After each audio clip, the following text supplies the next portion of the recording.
Assalamualaikum warahmatullahi wabarakatuh. Bagaimana kabarnya hari ini? Alhamdulillah. Mudah-mudahan kita semuanya selalu dalam rahmat dan lindungan Allah Subhanahu wa taala. Amin ya rabbal alamin.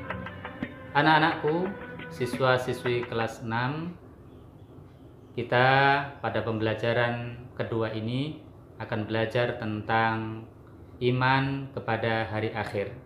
Silakan dibuka buku paketnya halaman 15. Kita awali pembelajaran pada hari ini dengan bersama-sama membaca basmalah.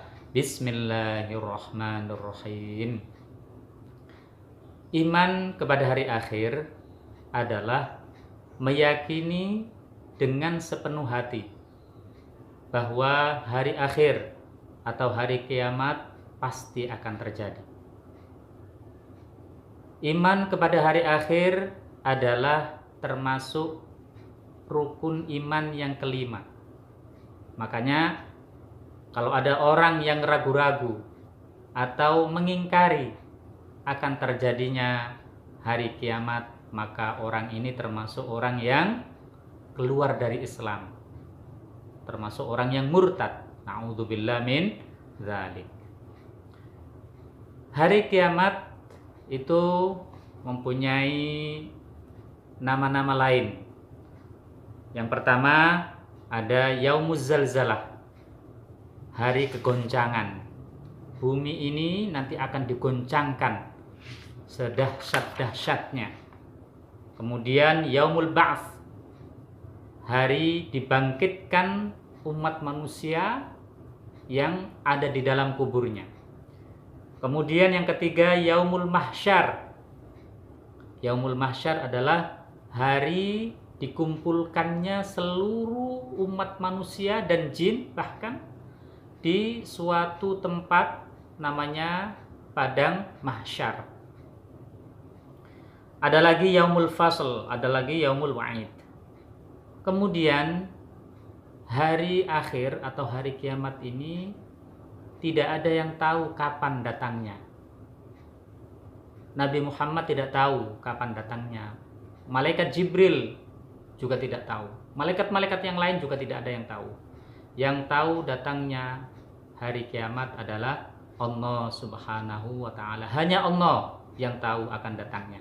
Tetapi Nabi Muhammad sallallahu alaihi wasallam menyampaikan kepada kita bahwa ada tanda-tandanya sebelum hari kiamat itu terjadi. Ada tanda kiamat sughra, tanda kiamat kecil, ada tanda kiamat kubro, tanda kiamat besar. Di antara tanda-tanda kiamat kecil, yang pertama adalah ilmu agama sudah dianggap tidak penting. Kemudian yang kedua, minuman keras merajalela. Yang ketiga, jumlah wanita lebih banyak daripada kaum laki-laki. Kemudian yang keempat, banyak terjadinya gempa bumi. Kemudian yang kelima, pembunuhan merajalela. Dan masih banyak lagi tanda-tanda kiamat kecil ini. Dan tanda kiamat kecil yang paling akhir munculnya itu adalah lahirnya atau munculnya Imam Mahdi. Imam Mahdi ini adalah namanya Muhammad, bapaknya namanya Abdullah, sama dengan nama Nabi kita Muhammad sallallahu alaihi wasallam. Bapaknya juga sama namanya dengan Nabi Muhammad sallallahu alaihi wasallam, yaitu Abdullah. Itu tanda-tanda kecil, tanda-tanda kiamat kecil. Kemudian ada tanda-tanda kiamat besar. Ini tanda-tanda kiamat besar ini kalau sudah muncul, maka hari kiamat itu sangat-sangat dekat terjadinya. Yang pertama, matahari terbit dari barat. Yang kedua, munculnya binatang yang bisa berbicara. Bahkan binatang ini bisa menunjuk kepada seseorang, kamu kafir, kamu muslim. Kemudian yang ketiga, adanya bangsa Ya'juj dan Ma'juj.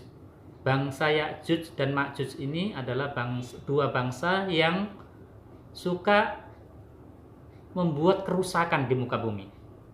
Kemudian yang keempat, munculnya Dajjal. Dajjal ini sudah ada dan nanti akan muncul pada waktunya. Kemudian yang kelima, turunnya Nabi Isa alaihissalam. Di dalam buku halaman 19, adanya Imam Mahdi itu di tanda-tanda besar, itu dicoret, diganti di tanda-tanda kecil. Munculnya Imam Mahdi ini adalah tanda kiamat kecil yang paling akhir munculnya. Kalau tanda kiamat kecil ini sudah banyak bermunculan. Banyak yang sudah bermunculan. Ya, tapi nanti tanda kiamat kecil yang paling akhir adalah munculnya Imam Mahdi. Anak-anakku, setelah kita mempelajari iman kepada hari akhir ini, maka sepatutnya lah kita harus mempunyai bekal sebanyak-banyaknya. Bekalnya bukan bekal harta, tapi bekalnya adalah iman dan amal soleh. Iman harus benar, amal soleh harus kita kerjakan.